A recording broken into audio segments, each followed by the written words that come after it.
Hello friends, कसे आहात तुम्ही सगळे?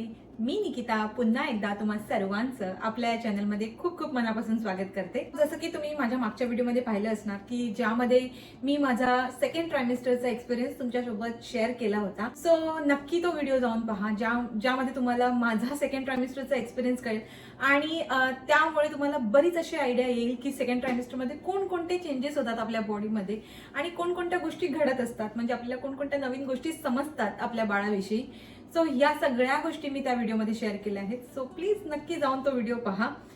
आणि त्यामध्ये मी अजून एक गोष्ट शेअर केली होती, ती म्हणजे माझं डाएट. प्रेग्नेन्सीमध्ये मी जे काही ड्रायफ्रूटचे लाडू खाल्ले तर त्याच लाडूने मला एक वेगळी एनर्जी यायची नेहमीच आणि आतापर्यंत येते. आणि हे लाडू मी प्रत्येक वीकमध्ये बनवते. तो एक वीकचे मी लाडू बनवते. मी सगळं काही डिटेलमध्ये तुम्हाला रेसिपी देणार आहे की किती लाडू मी बनवते आणि ते किती वेळपर्यंत राहू शकतात आणि किती लाडू बनतात त्या क्वांटिटीमध्ये.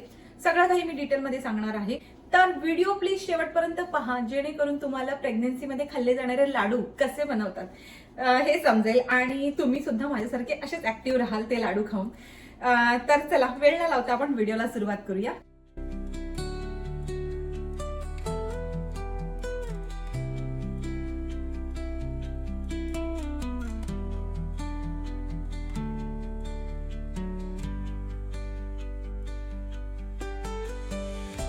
सो सर्वात आधी तुम्हाला मी इन्ग्रेडियंट सांगते. हे बघा, हे 1 कपचं मेजरमेंट आहे. सो हे 1 कप मी इथे आल्मंड्स घेतलेत, बदाम. त्यानंतर हे 1 कप मी वॉलनट घेतलेत, म्हणजे अक्रोड. सो इथे मी अर्धा कप काजू घेतलेले आहेत, कॅश्यू.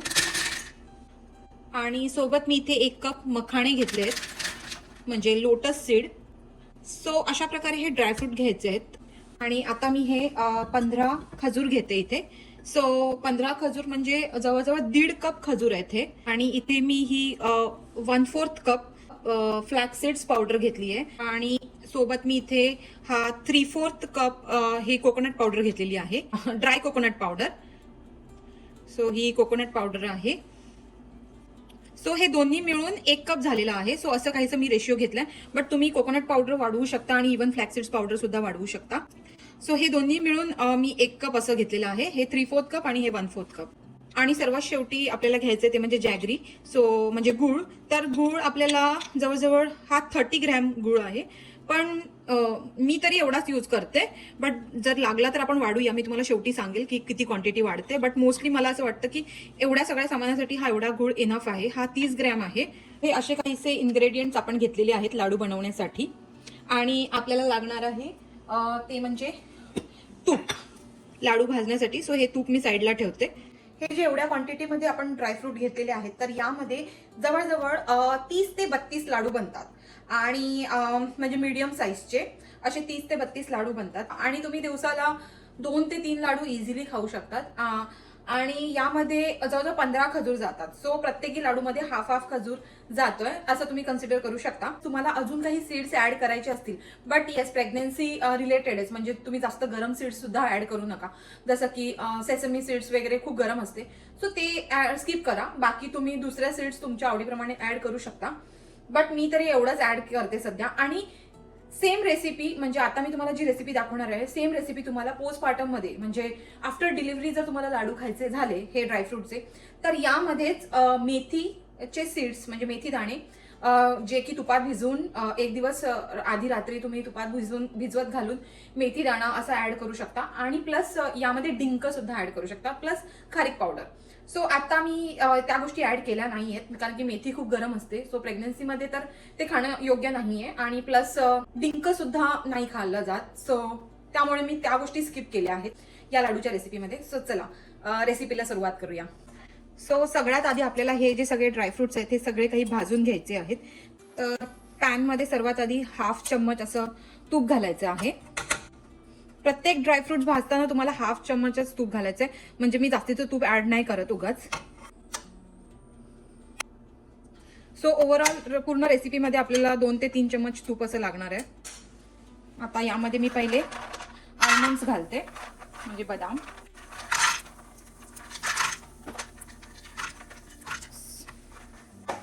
सो हे आता आपल्याला मीडियम टू हाय फ्लेमवरती असे पटापट भाजून घ्यायचे आहेत. सो 5 मिनिटं लागतात हे भाजायला. प्रत्येक ड्रायफ्रूट 5 मिनिटाचा टाइम घेतं, म्हणजे माझा असा अंदाज आहे. फक्त काजूला कमी वेळ लागतो आणि मखाण्याला थोडासा जास्त वेळ लागतो भाजण्यासाठी. बट 5 मिनिटं तरी कमीत कमी ते ड्रायफ्रूट भाजावे. तो 5 मिनिटं झालेले आहेत आणि हे बघा, हे अशा प्रकारे भाजले गेलेले आहेत. आता मी हे एका बोलमध्ये काढते आणि सेम पॅनमध्ये आता मी काजू भाजून घेते.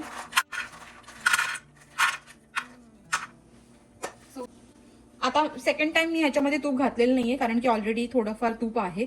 सो मी तूप जास्तीचं ऍड नाही करत गरज नसताना.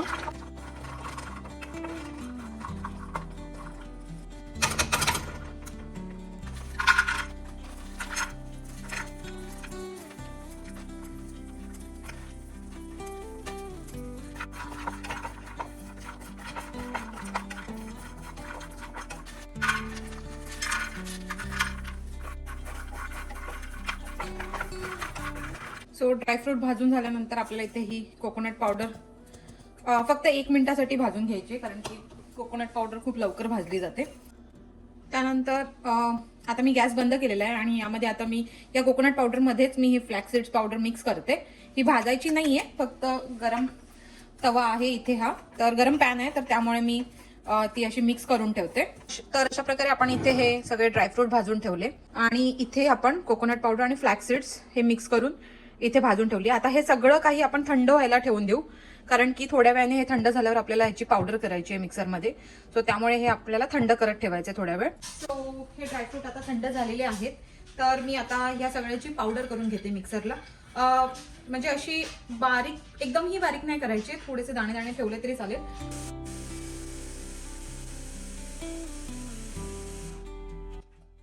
पहिल्यांदा नॉर्मल बारीक केली तरी चालेल, कारण की हे पुन्हा एकदा ग्राइंड होणार आहे.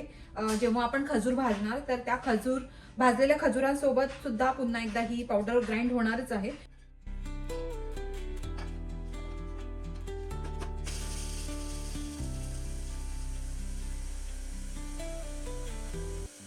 सो इथे हे बघा, अशी काहीशी मी पावडर बनवलेली आहे.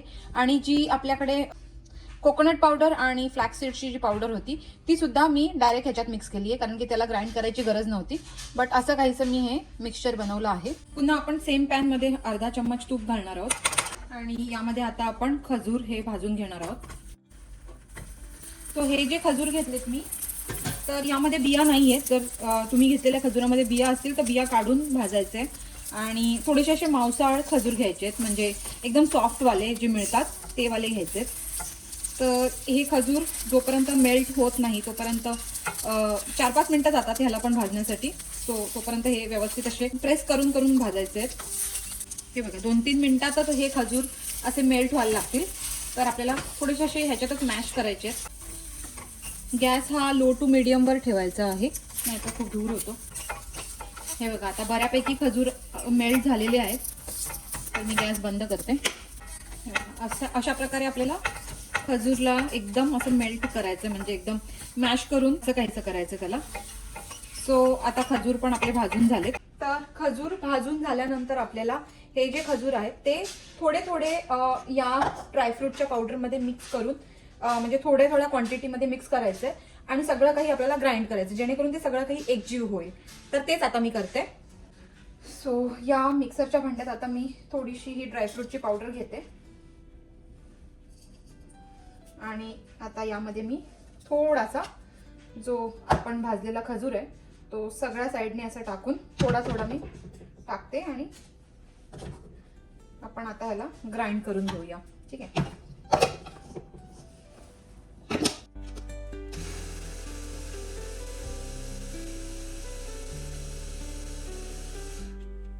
जेणेकरून हा सगळ्यांमध्ये व्यवस्थित प्रकारे मिक्स होतो, म्हणजे खजूर सगळ्या या पावडरला लागतो, त्यामुळे आपण ही स्टेप करतोय.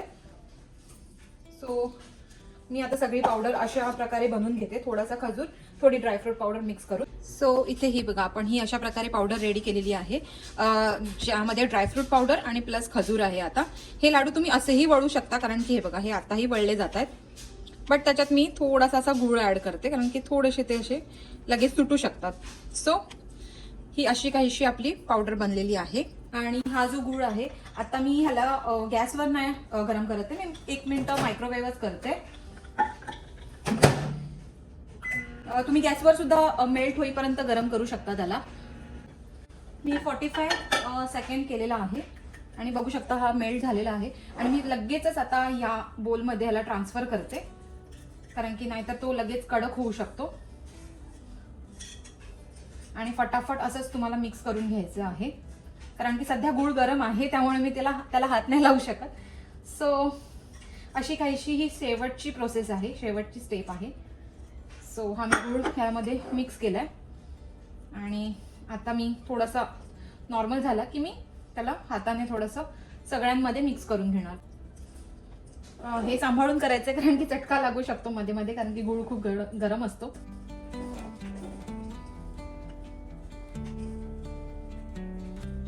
एकदा की गूळ व्यवस्थित मिक्स झाला की आपण लाडू करायला घेऊ.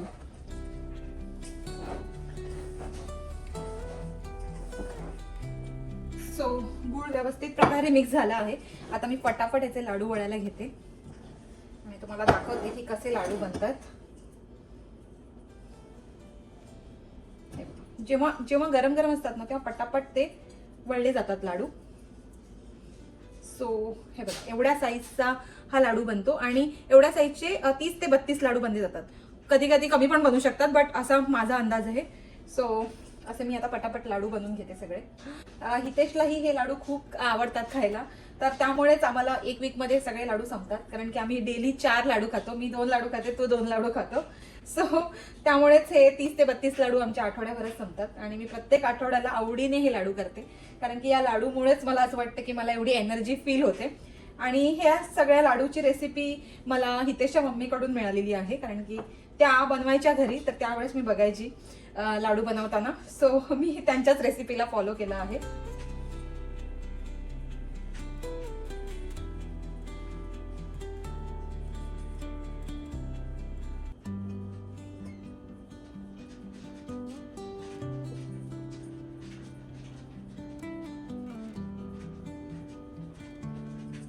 फ्रेंड्स, फायनली आपले सगळे लाडू बनवून झालेले आहेत.